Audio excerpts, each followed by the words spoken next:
Now, for the last session, we are going to look at why building a database of hate is so important. This discussion will be chaired by my colleague, CRIS Research Fellow, Professor Greg Barton, who is a member of our Building Resilience to Social Harm research team, as well as a Professor of Global Islamic Politics at Alfred Deakin Institute, Deakin University. So Greg, over to you. Thank you, Sharam, and thank you all. It's been good to see people staying the course through the 3 days. Doing this via Zoom is not ideal. We look forward next year to doing something different, but it's good to be able to do this nevertheless, because it's such an important topic.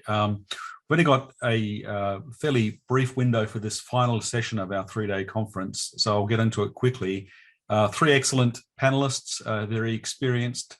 The title of this panel, of course, has its own answer. Why do we need a database of hate? ? Advancing fairness, equity, equality, respect, and understanding. And we're not into databases for databases' sake. It's about trying to resolve these issues, trying to address hate. I'll introduce the 3 panelists as they speak. So first up is Nicole. Nicole is Professor of Policing and Emergency Management in the School of Social Sciences at UTAS. She was at Western Sydney University and at Deakin University. She has served in policing services for 25 years. Most of her career has been dealing with vulnerable victims. She's got 3 books out on this topic of policing and vulnerable victims. So really excellent match for our discussion now. I'll pass directly to Nicole since our time is so short. Thanks, Nicole. Thanks, Greg, and I pay my respects to elders past and present of the Kalawa and Muawina people of Lutarita, talking from Tasmania, where we have just created our first initial working group on prejudice-related violence. Tasmania is one of those jurisdictions that has very few provisions, and therefore very little of hate crime is actually captured by the police. Thinking through why we need a database, and in fact why we need an independent database from police, I think is one of the critical things is that many of the communities who experience targeted violence have an estranged relationship with the police, whether that's Muslim communities who have been under the surveillance of police since 9/11 at least, but earlier as well. But also LGBTIQ people who, until in the case of Tasmania, till 1997, were in fact criminalised.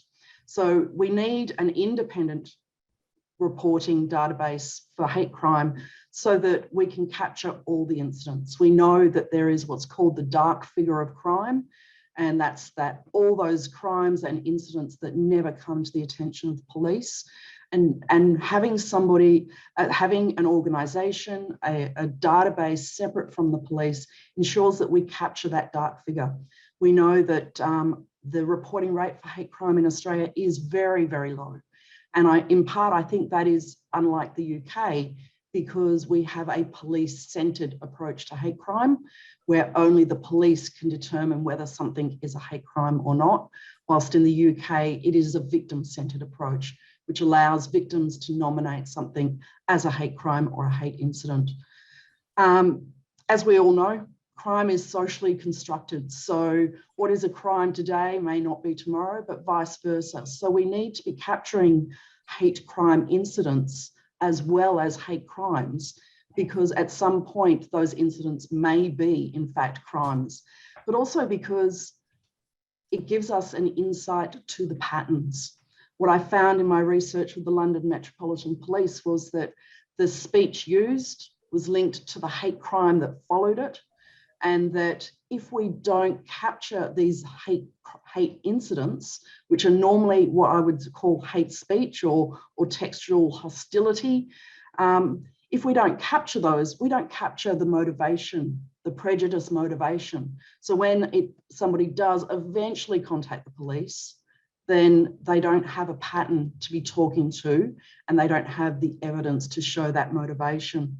So in the research that I was looking at, there was a direct relationship between the words actually used and the crimes that were perpetrated. So if a perpetrator called somebody dirty or disgusting, some kind of pathologizing speech, then the likelihood of a crime such as throwing rubbish on the property's home or throwing rubbish at a person is increased. Same with sexualization or pathologization, criminalization, they're all linked to specific actions as well. So capturing this also gives police and victims an insight into what possibly could follow from these speech acts, what could happen next. So capturing that information is really critical. But my final point I want to make before I pass on to the other panelists is that access to data and sovereignty of that data is quite critical for some communities. We don't want data held by an organisation who puts out an annual report each year with aggregate data telling us the top line results. We want communities to be able to access the data so they can use it in order to provide tertiary bespoke victim support services, but also to move upstream and look at what we need to do to prevent the kinds of harms that are experienced by communities. I think we need to work collaboratively on this as both government and non-government sectors, because there are some within targeted communities that are a little less privileged than others in respect to resourcing. And here I particularly think about ageist, ableist, heterosexist and cis-sexist violence that is not often captured in police reporting, and those NGOs linked to those communities often don't have the resources to collect that data themselves. So building on the work that's already been done particularly around racist violence, but also anti-Semitic, with the Jewish community in Australia setting the scene for many other communities in how to respond to hate crime. I think bringing those communities together enables us to lift all boats, should I say, in this time of COVID, to enable others who experience targeted violence, and often in very similar ways, to be able to access the resources and the support needed. The one last point I'd like to make is that there are some forms of hate crime against some communities that are outliers, that are not shared by any other community. And as a collaborative effort, we can raise those voices about those unique experiences. And I think that at the beginning of COVID, we saw some of these unique aspects, particularly in regards to ableist violence.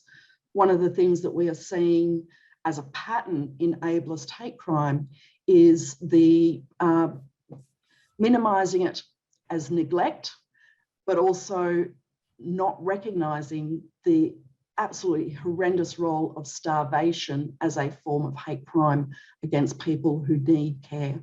So working collaboratively, working on a shared database that is accessible to communities for their use, I think is the most critical thing that we can do moving forward in order to provide support, but also to prevent hate crime.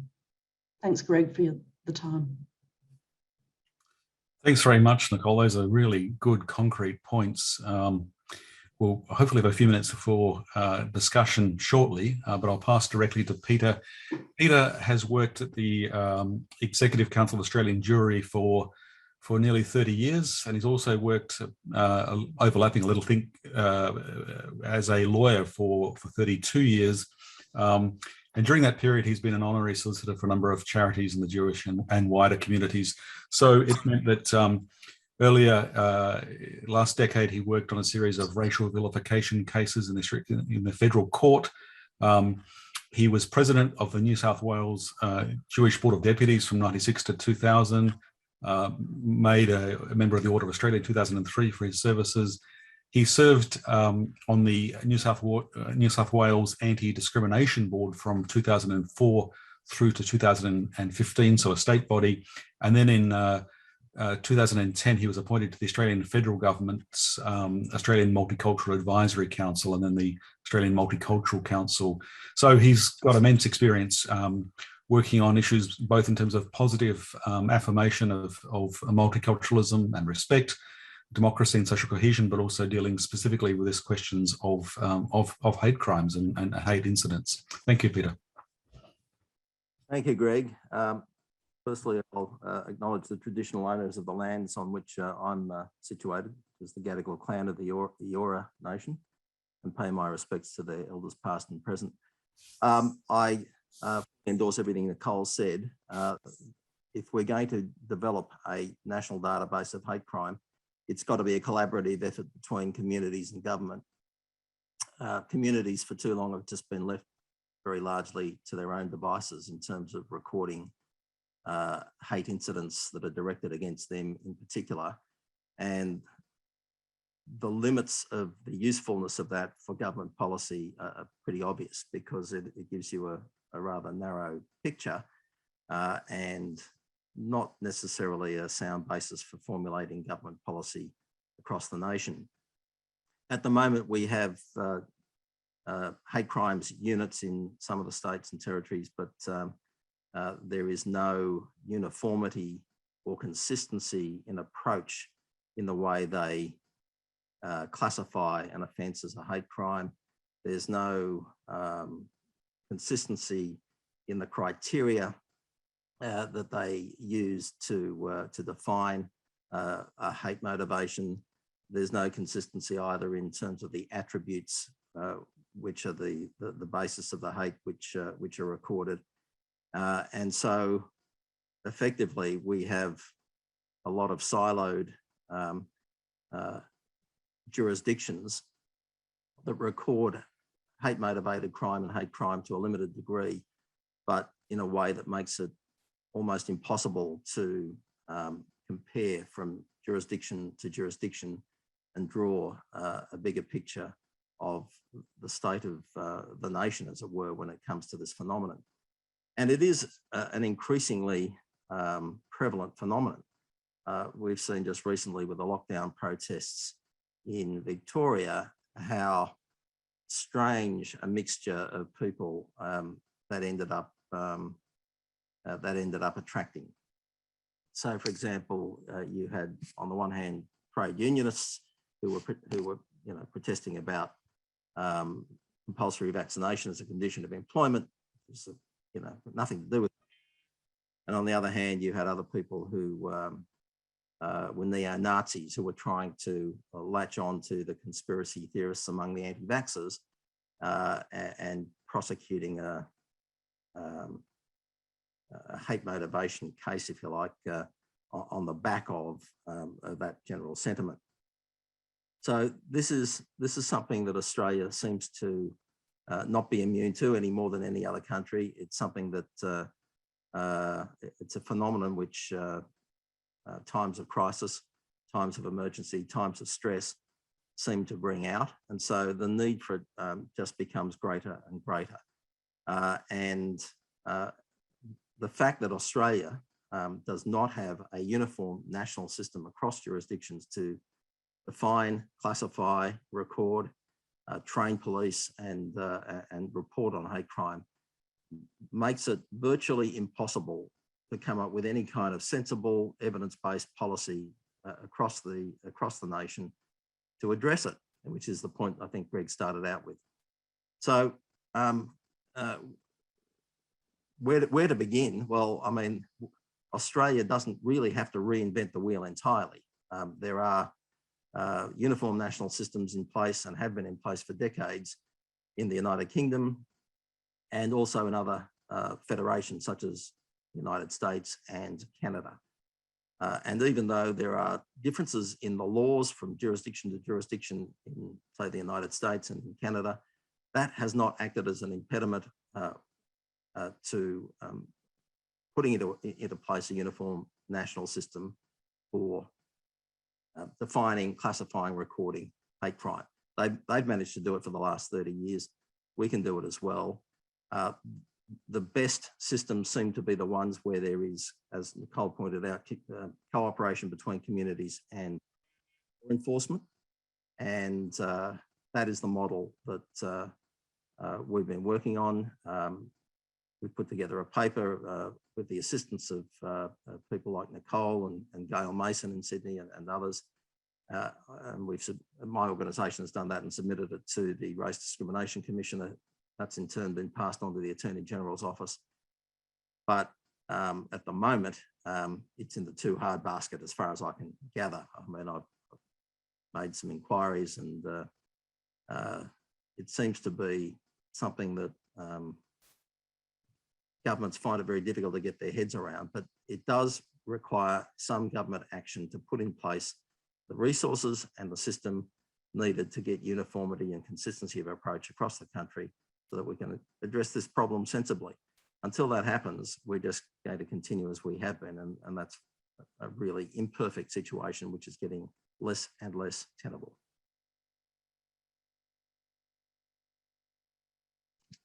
Thank you, Peter. Very well said. We'll go straight to Josh so we can get into a little bit of discussion of these issues because this is really important stuff. Let me introduce the Honourable Josh Bull, MP. Josh is a member for Sunbury. Sunbury is a new electorate in the northwest, so the outer suburbs of Melbourne in the northwest. Created in 2013, so Josh won this seat for the first time when it was available in 2014, and then of course was re-elected in the 2018 Victorian state election. He was appointed Victoria's first Parliamentary Secretary for Youth and Parliamentary Secretary for Multicultural Affairs since 2018. And he is the co-chair of the Victorian Anti-Racism Taskforce. We've been talking particularly at Deakin about starting off with a pilot project on hate in Victoria just to make it doable. Of course, the aspiration is national, but Victoria is a good place to start. So really great to have you here speaking to us, Josh. Thank you. Thank you, Greg, and thank you for that warm introduction and all of the wonderful work that you do. Can I also acknowledge Nicole and Peter and your really important contributions that have just been made. I have to say that I agree with just about everything that you both said, so thank you. Can I also acknowledge the traditional owners of the land on which we meet and pay my respects to elders both past and present. So I'm really fortunate to be the Parliamentary Secretary for Multicultural Affairs and Youth, and very pleased to be the co-chair of the Victorian Government's Anti-Racism Taskforce. I'm really grateful to be part of this session, to have the opportunity, I think, to practically speak about how we as a government, we as a society and a community can better manage issues of hate speech and discrimination. Can I also thank the Centre for Resilient and Inclusive Societies for inviting me to participate in this afternoon and all of this important work that is being done. I hope that the last 2.5 days have been filled with insightful discussions. So in Victoria, we come from over 200 different countries. We speak 260 different languages and follow more than 135 different faiths. However, we know that our multiculturalism, our inclusive society has not just happened by accident. It's through, of course, the commitment, the courage that many organisations and citizens have brought together to bring change, championing voices and embracing, of course, each other's diversity. We know that this diversity is a strength in any society, but it's something that we need to continually nurture and something that we continually need to work on, both as a government and both within the community.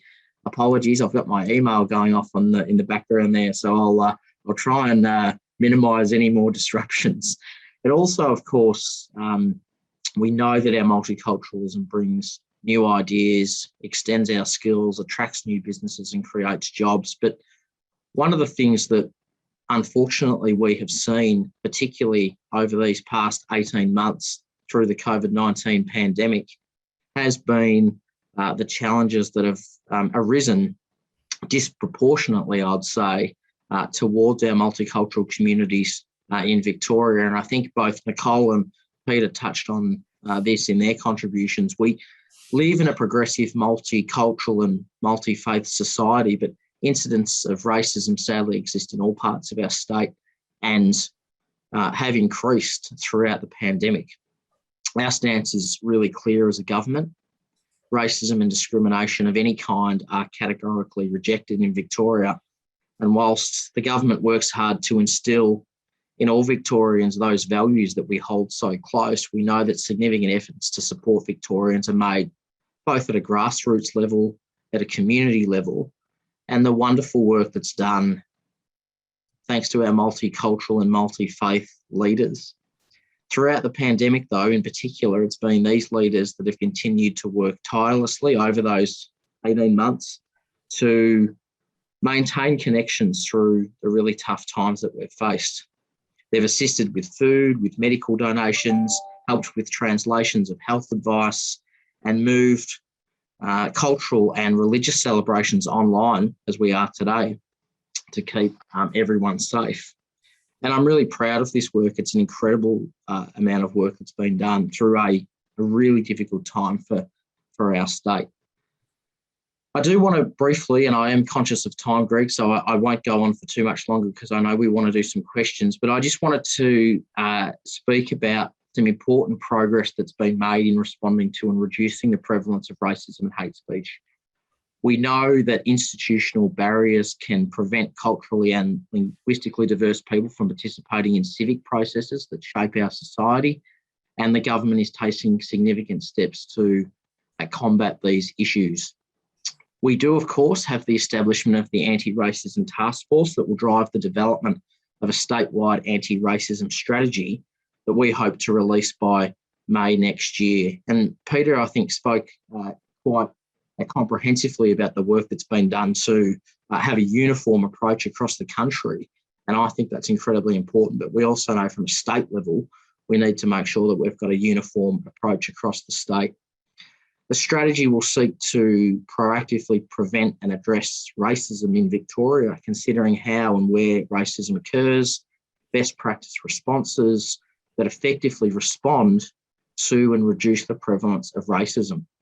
I'm really keen to ensure that the strategy encompasses the views of the wider community, and we're now going through our community consultation process just this very week, or commencing in full next week. Consultation will be broad, it'll be targeted, it'll ensure that the government's efforts are directed to where we need to direct them most. We know that whether it's in the workplace, whether it's on the sporting field, or whether it's in the classroom, these are really important moments in people's lives, and we need to do everything we can to reduce racism within our community. The other thing I just wanted to mention very briefly was we have made an announcement about banning the Nazi hate symbol, which was a significant step for this state, and some powerful work that was done by one of our parliamentary committees. I should also note that that had bipartisan support, which was something that was very pleasing. Just finally, I do want to acknowledge the collaborative efforts between government and NGOs. We're aware, of course, that the focus on legislative instruments to address these issues are complex, but it's essential that we implement adequate policy and program responses, educational initiatives, communications to do this work together. The government and non-government bodies need to, of course, work collaboratively to achieve those positive outcomes. But I think we all know in this online room that the work of reporting is fundamentally critical to making sure that we address what we need to address. I'm passionate about these conversations, about ensuring that we're reducing any instances of hate and racism within our community, and certainly looking forward to hearing your insights, your expertise, and just to once again say thank you for the valuable contributions that you're all making. Thanks, Greg. Thanks very much. That's really helpful. I'll invite people to paste in the Q&A section, but I want to lead off with a question about, and this is kind of a Dorothy Dixer, if you like, but it's an important open question. Why do we talk about hate incidents as well as hate crime? I mean, in some ways, it'd be easier just to do hate crime. We have a very short list because not many people get to report crime. It's a question of meeting a threshold, of course, but what's the value in looking at hate beyond just things that meet the threshold of crime? Any one of you? Nicole, you've had a lot of experience in policing. You may want to speak to the problems with criminal threshold requirements. Well, very rarely does a case actually get to court with a hate crime motivation still intact. It is one of the first things that is pled out in the process. And, you know, the Australian Hate Crime Network has done a review of case law, and it is very thin on the ground.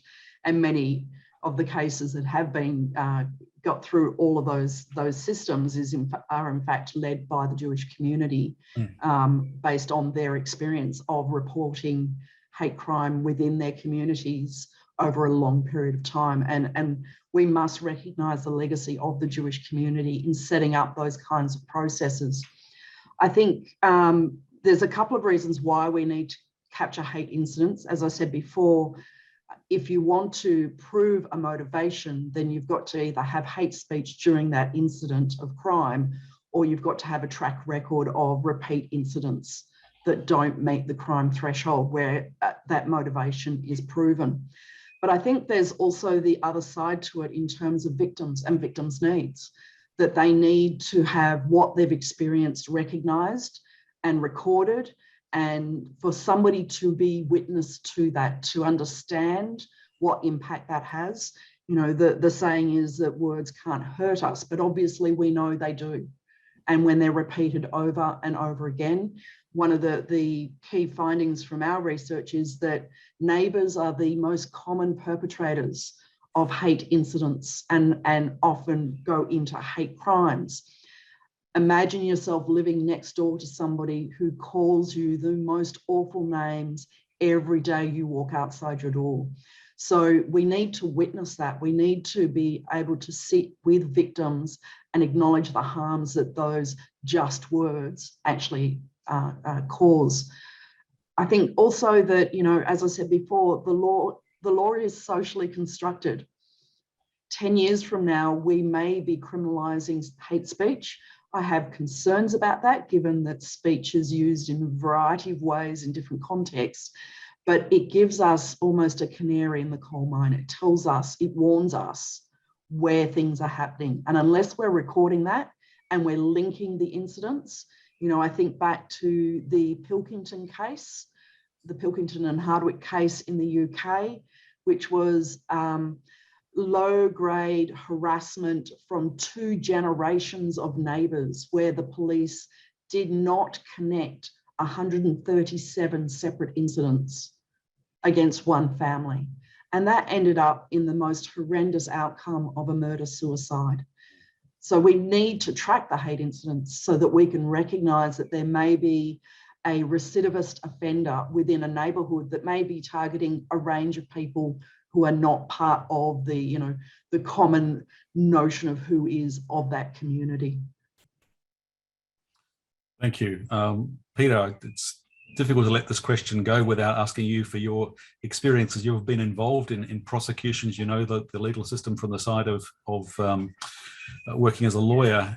What are your thoughts on how we should best approach this? Well, I think we need to look at the overall fight against prejudice in a number of different gradations. So Josh spoke about education, and I think personally that is the area of prevention is the primary focus, or should be the primary focus for a lot of policy.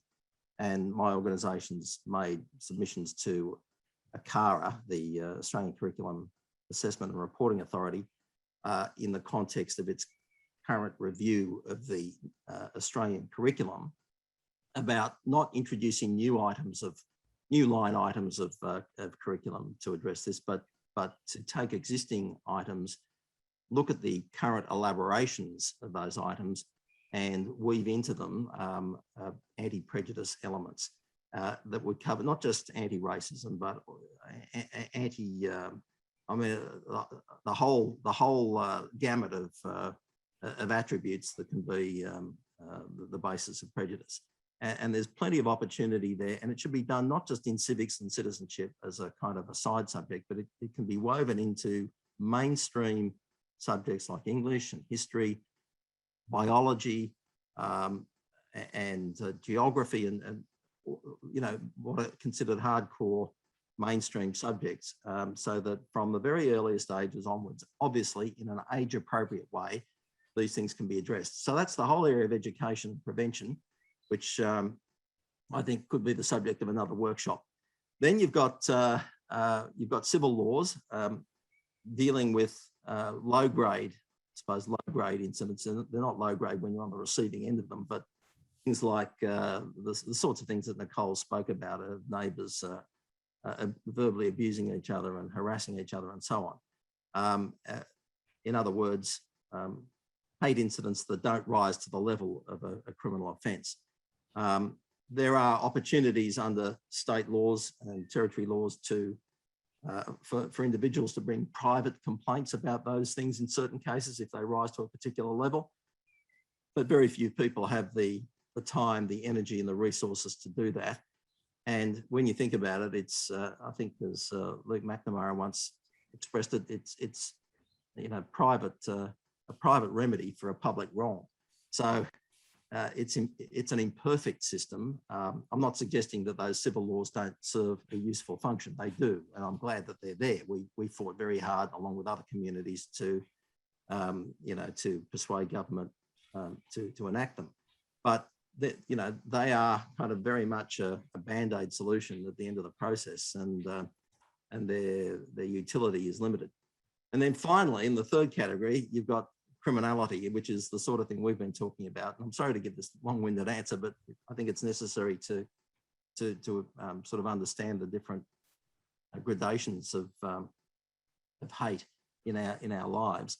And there, as I see it, there are two categories of criminality. There are crimes that are actually hate crimes in their very definition. They have a hate element in their definition.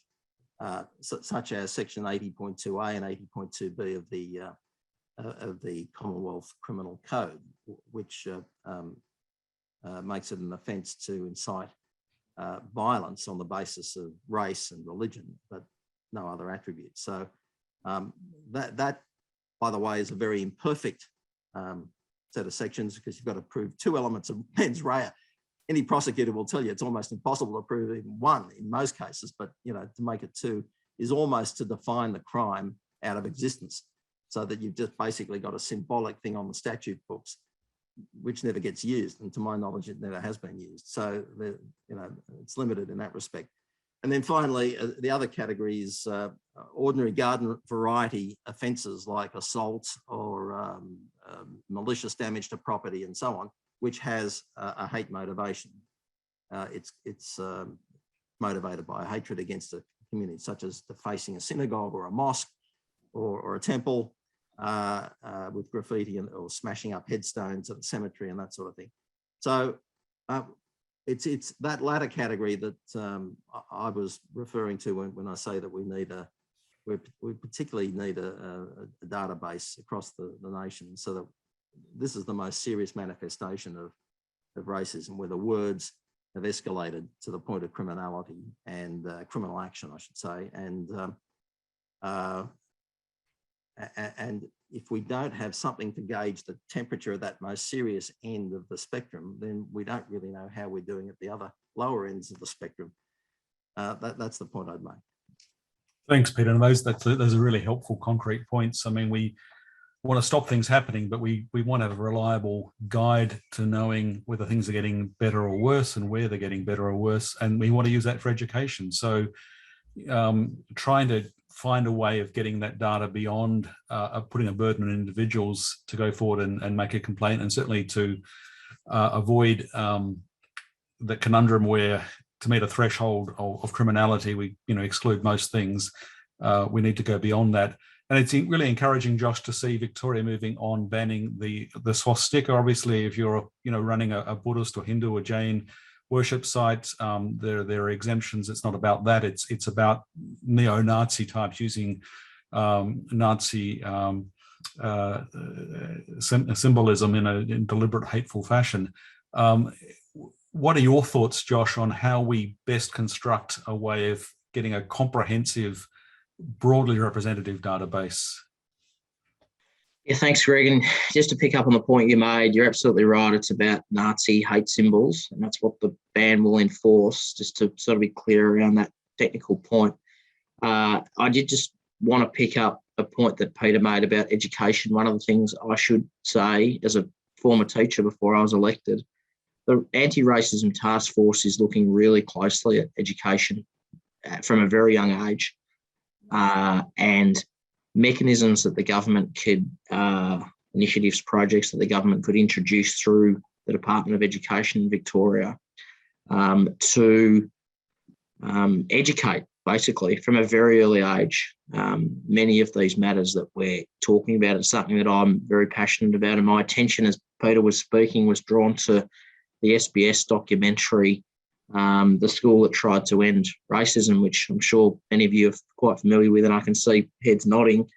And it gave me, as a father to a 2.5-year-old baby girl, or toddler, I should say, she's not quite a baby girl anymore, I think a real sense of why we need to do this work. And I think it's fundamentally important to be able to do this in an education setting.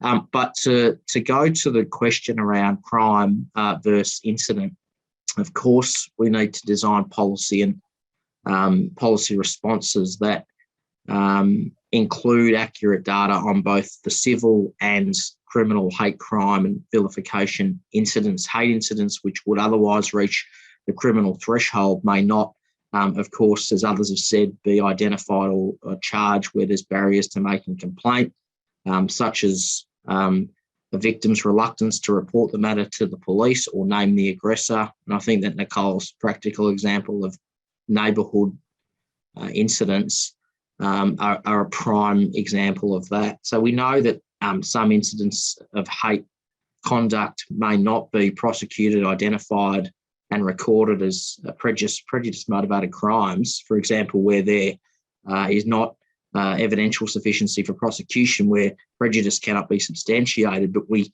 know, and it's my view and the government's view, that the database should include hate conduct under civil provisions, as well as hate incidents which are reported to, but no further action is required. It is a challenge. We need to be honest about this. It's a real challenge, and I think Nicole's example is a really practical, highlights in a really practical sense the challenge that we face, but it's certainly not insurmountable. And I think that the work that our task force can do, which will feed into the anti-racism strategy, should very much be focused around this space and also around that education setting where I think we can do a lot quite quickly. Thanks. Yeah, I know that Matteo and the team have looked far and wide to try and find examples around the world of systems that work, and this is an area where we do need to do pioneering work. I mean, the Anti-Defamation League in the US has done some really good work, but nowhere is there exactly what we're looking for. So, Australia is a good place to start, Victoria or New South Wales or Tasmania, but certainly anywhere. It's important to get that out there.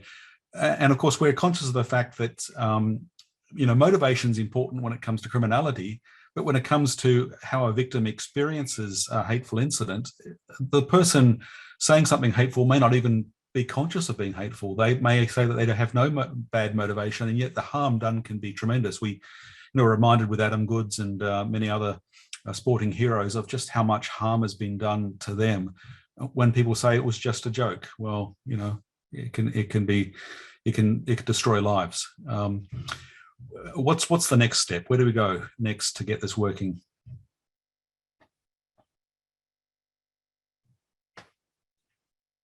Josh, I saw Nicole unmute, so I was going to let Nicole go. But Nicole, if you want to go, I'm happy to go after you.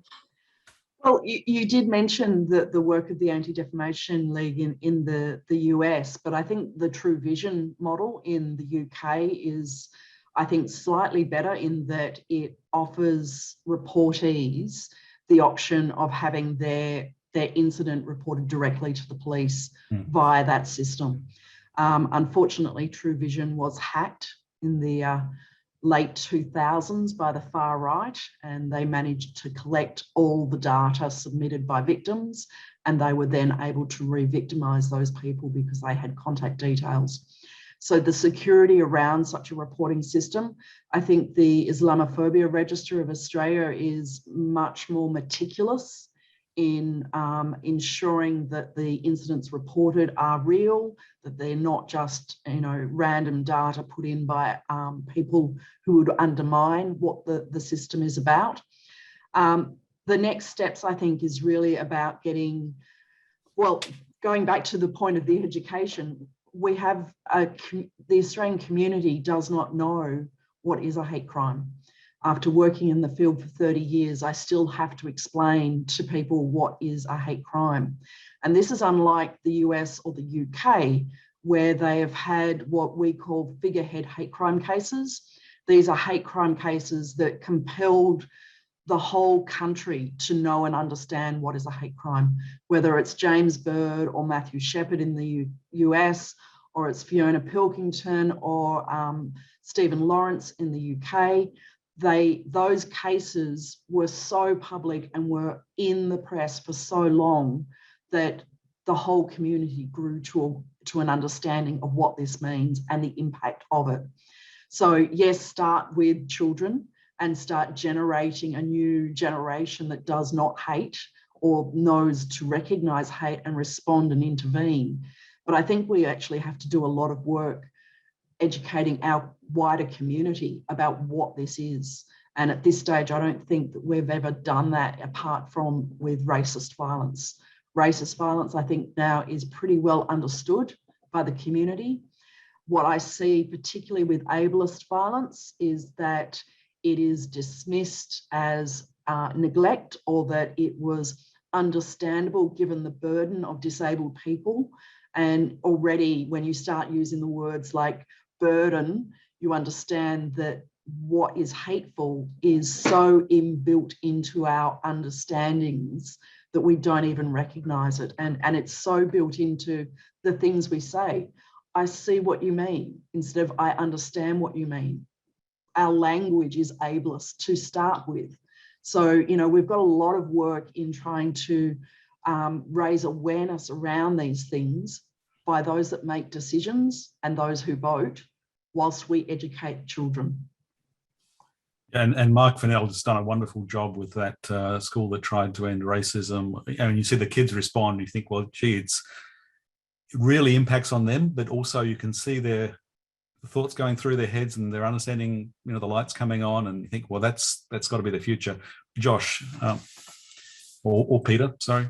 Yeah, I was going to say, you know, it does have to be the future, and it's incredibly complex, as we all know. It's incredibly broad, and as Nicole said, it starts with education, but it, you know, it permeates and transmits through our workplace, our home environment, where we play sport. Adam Goodes was mentioned, and you know, I remember watching Adam Goodes play reserves for the Swans as a Swan supporter and follow his career, and you know, watch the way that he exited the AFL, and what was thrown at him was just simply outrageous. But I think, to go to what Nicole has pointed out, you know, we know, and the government faces significant challenges around social polarisation, around disengagement from the public sphere, around the rise of that exclusion based around ethnicity, religion, culture. And we know that the influence of global conflicts also plays a significant role. The influence of social media, of course. What we need to do is, I think, and what my hope for the Victorian government is, through the work of the Taskforce, is to be able to deliver some of these tangible and practical outcomes. I think, Greg, when you mentioned the shift in those young minds through the program, my focus is yes, on systemic long-term reform, but it's also on addressing many of these short-term issues that I think we can do, because we need to, as a government, the role that I'm in basically means that you are limited often by whether it be electoral cycles, whether it be funding constraints. So our view is both long-term but also short-term, because we need to be able to shift the dial on many of these issues. And Peter spoke about the recent riots in Melbourne, and we know that this occurs. So we need to be coming up with some of these solutions, and it is absolutely a significant and ongoing challenge. It absolutely is. Peter, you've been working on this from well before the days of social media through to the present. What do you see changing, and what do you see as the priority now? Well, you said the magic words, Greg, social media. I mean, most of our education systems in Australia do teach kids good values as a rule, okay? But the problem is that kids come under so many other influences, not just at home and not just among their peers, but particularly on social media, which is a purveyor of the exact antithesis of the sorts of values that they're taught at school, and which hopefully we would hope that they get taught at home and in other traditional contexts. So if education against prejudice is going to be effective, it's not sufficient to just teach the positive and to accentuate the positive. I mean, yes, of course, you've got to do that. You've got to explain to them why a multicultural Australia has worked so well, and why that means that we've got to respect each other and so on. But that's not enough. You've also got to teach kids, when it's appropriate, to be able to identify the negatives. They need to be able to say, that is anti-Semitism, that is Islamophobia, that's anti-Asian, that's anti-First Nations. I can see that, I recognise it, because they're taught that, and they're taught not only to identify it and recognise it, but to respond to it in an appropriate way, which is not always easy. And that program, the School that tried to abolish racism, has highlighted some of the, that's a pretty good nurturing environment by the look of it, but very often kids find themselves in a very toxic environment. And so we need to be able to arm them with the intellectual tools, and also I don't know how to put this, but just the personality tools to be able to be strong enough to be able to respond to really ugly manifestations of prejudices they may encounter in a way that doesn't expose them to harm and to risk, teaches them to reach out to others who also recognise the problem, and to fight in to have the personal skills and also the organisational skills to deal with it. It's a very difficult thing to do, and kids particularly hate to stand out. They want to be part of the group. They want to be seen as part of the team. They don't want to expose themselves to risk. It's all understandable, but unless you address the negatives as well as educate them to the positives, I'm afraid it's going to get lost the moment they encounter some of the ugly realities of the world, and that's what we need to be able to prepare them for. Thank you, Peter. Well, thank you, Nicole, Josh, Peter. You've been brilliant. Thank you for the good work you do every day. Look, this is the beginning of a good conversation, but it's hardly enough. Stopping here. Otherwise, Mateo is going to take mute my mic if I don't pass to him in a minute. But let's do this again. Let's get the three of you back, if you don't mind, and have this conversation again and go a bit further. And hopefully, we'll hear some progress on how things are going. But time to pass back to Mateo. Thank you. Thank you very much, Greg, Nicole, Peter, and Josh. It was such a great panel, a beautiful way to end the day, and actually the whole conference.